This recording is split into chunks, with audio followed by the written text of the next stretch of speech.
आपण पाहताय महाधुरळा. हे आहे गोकुळचं श्रीखंड. अगदी जिभेवर रेंगाळणार. जिभेवरच नाही तर मनावरही रेंगाळणार. गोकुळ श्रीखंड, मनावर रेंगाळणार. नमस्कार, महाधुरळा यूट्यूब चॅनलमध्ये मी गुरु बाळमळे आपल्या सर्वांचं मनापासून स्वागत करतोय. आज महाराष्ट्रात एकीकडं अशोक खरात कॅप्टनची चर्चा सुरू असताना दुसरीकडं महाराष्ट्राच्या राजकारणात आणखीन एक खळबळ उडवून देणारी घटना घडली. सातारा जे एकेकाळचं राजधानीत, कारण ज्या भाजपनं सांगली जिल्ह्यात भाजपला राष्ट्रवादी आणि शिवसेनेनं रोखलं,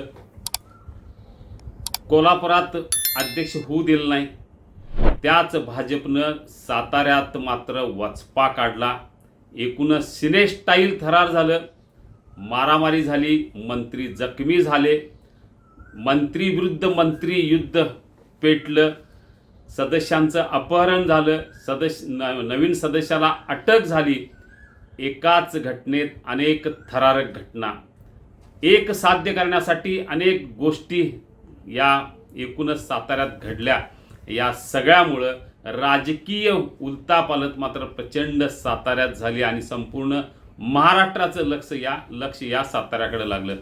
काय होतं तर जिल्हा परिषद अध्यक्ष गेले काही दिवस भाजपला बाजूला ठेवून त्यांचेच मित्रपक्ष असलेले शिवसेना आणि राष्ट्रवादी हे सातारा जिल्हा परिषदेवर सत्ता स्थापन करणार होते. तशा हालचाली जोरात सुरू होत्या. अगदी शेवटच्या क्षणी मंत्री शंभूराज देसाई यांनीच सभागृहात जाता सांगितलं की राष्ट्रवादी आणि शिवसेना आम्ही एकत्र आहोत आणि आमचाच अध्यक्ष उपाध्यक्ष होणार. पण सभागृहात घडलं उलटच. गेले 2 दिवस जे काय थरार नाट्य झालं त्याचा परिणाम सभागृहात उमटला आणि क्रॉस वोटिंग झालं. सभागृहात 5 मतं फोडली, भाजपनं फोडली, ती सुद्धा शिवसेना आणि राष्ट्रवादीची मतं फुटली आणि भाजपचा अध्यक्ष प्रिया महेश शिंदे, जे आमदार महेश शिंदे जे शिवसेनेचे आमदार आहेत पण त्यांच्या पत्नी प्रिया शिंदे भाजपच्या तिकिटावर निवडून आल्यात, त्या अध्यक्ष झाल्या. तिथं मनीषा फडतरे यांचा पराभव झाला आणि उपाध्यक्षपदी पण भाजपचेच राजू भैया भोसले झाले. जिथं अशोकराव पाटील जे शिवसेना शिंदे गटाचे होते त्यांचा पराभव झाला. म्हणजे अध्यक्षपदाच्या निवडणुकीत राष्ट्रवादीचा पराभव आणि उपाध्यक्षपदाच्या निवडणुकीत शिवसेनेचा पराभव झाला. नेमकं गणित काय होतं? खरं तर या सातारा जिल्हा परिषद निवडणुकीत एकूण 65 जागा, त्यामध्ये भाजपनं 27 जागा जिंकल्या, सर्वाधिक जागा भाजपच्या होत्या. राष्ट्रवादीनं 20 जागा जिंकल्या आणि शिवसेनेनं 15 जागा, म्हणजे 20 आणि 15 35 जागा या राष्ट्रवादी आणि शिवसेनेकडे होत्या. याशिवाय स्वाभिमानी शेतकरी संघटना सुद्धा त्यांच्या सोबत होती, म्हणजे 36 जागा होत्या. आणखीन एक जागा काँग्रेसची, ती सुद्धा यांच्याबरोबर होती. म्हणजे तसं पूर्ण बहुमत राष्ट्रवादी आणि शिवसेनेचं होतं. त्यामुळे भाजपचा अध्यक्ष होणं शक्य नव्हतं.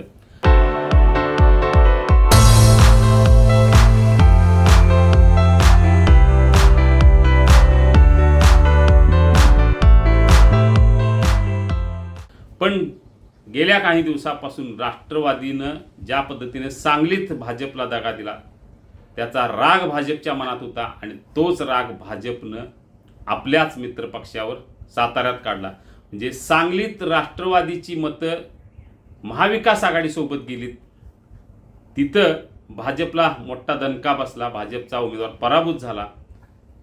तोच वचपा भाजपनं साताऱ्यात काढला. साताऱ्यात भाजपनं राष्ट्रवादी आणि शिवसेनाच फोडली, सदस्य फोडले आणि गेले काही दिवस बहुमत नसताना सुद्धा आकडेवारीनुसार भाजप मागे होता. पण शेवटच्या क्षणी सभागृहात भाजपनं बाजी मारली. यामध्ये दोन्हीकडनं मंत्र्यांची ताकद निश्चित होती. एकीकडं ताकद होती जयकुमार गोरे यांची, अतुल भोसले, महेश शिंदे आणि शिवेंद्रराजे भोसले या 4 नेत्यांची, आणि दुसरीकडे ताकद होती शंभूराजे देसाई यांची. याशिवाय त्यांच्यासोबत होते शशिकांत शिंदे जे राष्ट्रवादीचे प्रदेशाध्यक्ष आहेत, मकरंद पाटील मंत्री हे सुद्धा सोबत होते. म्हणजे दोन्हीकडं मंत्री, दोन्हीकडं ज्येष्ठ नेते. सामना जोरात होता, चुरशीचा होता. राष्ट्रवादी आणि शिवसेनेनं गेले काही दिवस भाजपला बाजूला ठेवायचंच, कारण नगरपालिका निवडणुकीत भाजपनं फारसं या दोघांनाही विचारात घेतलं नव्हतं. मंत्री जयकुमार गोरे यांनी फारसं महत्त्व दिलं नव्हतं. त्याचा राग या दोघांच्या मनात होता. म्हणून शंभूराज देसाई यांनी पुढाकार घेतला होता. काही झालं तरी राष्ट्रवादीचा आणि शिवसेनेचा अध्यक्ष करायचा. आकडेवारी, संख्याबळ सगळं जुळून आलं होतं. पण काही घडामोडी निश्चित घडल्या. काल 2 राष्ट्रवादीच्या सदस्यांच्यावर अपहरणाचा गुन्हा दाखल झाला. सदस्य मतदान करायला सभागृहाजवळ आले आणि तेथूनच त्यांना अटक करण्यात आली. त्यामुळे 2 मतं कमी झाली.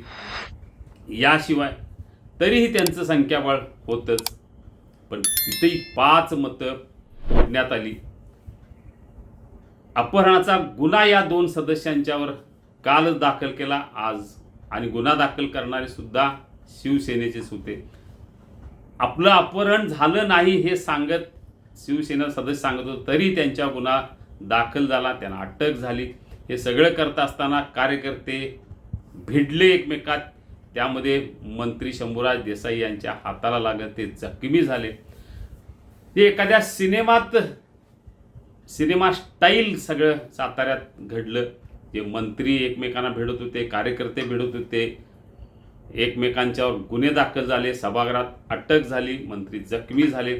या सगळ्या युद्धात भाजपनं मात्र बाजी मारली. सदस्य कमी असताना सुद्धा क्रॉस वोटिंग आणि समोरच्या आपल्याच मित्र पक्षाच्या सदस्यांना फोडून भाजपनं केवळ अध्यक्ष नव्हे तर उपाध्यक्षही आपलाच केला. त्यामुळे भाजपचा झेंडा सातारा जिल्हा परिषदेवर फडकला.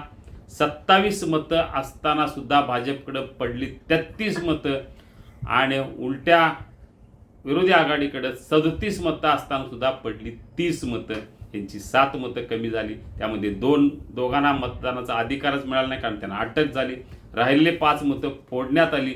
या एकूण चुरशीच्या पार्श्वभूमीवर सांगलीत सुरुंग लागला. म्हणजे 3 जे काय मित्र पक्ष आहेत त्यांच्यात वाद सुरू झाला. तो आता साताऱ्यात अधिक पेटला, कारण शंभूराज देसाई या सगळ्या घटनेनं प्रचंड संतप्त झाले. त्यांनी आपल्या भावना, राग व्यक्तही केलेला आहे. फोडाफोडीचं राजकारण साताऱ्यात प्रचंड झालेलं आहे. मंत्र्यांनीच ते केलेलं आहे. मंत्री जयकुमार गोरे, अतुल भोसले, महेश शिंदे, शिवेंद्रराजे भोसले या सगळ्यांनी हा राजकारण केलेलं आहे. उलट्या गटातही मंत्री आहेत, त्यांना हा दणका दिलेला आहे. भाजपचा हा दणका म्हणावा लागेल. भाजपनं हा सांगलीचा वचपा काढला म्हणावा लागेल. पण या सगळ्या पार्श्वभूमीवर महायुतीमध्ये मात्र महासुरुंग या निमित्तानं निश्चितपणे लागलाय. त्याचे आता पडसाद, त्याचे हादरे आता कुठंपर्यंत जाणार हा अतिशय महत्त्वाचा प्रश्न आहे. या निमित्तानं एकच, साताऱ्यात आता 3 पक्ष जे महायुतीचे आहेत त्यांच्यात वाद विकोपाला जाणार हे नक्की आहे. धन्यवाद. आपल्याला अशाच राजकीय बातम्या हव्या असतील तर आत्ताच सबस्क्राईब करा महाधुरळा यूट्यूब चॅनल. धन्यवाद.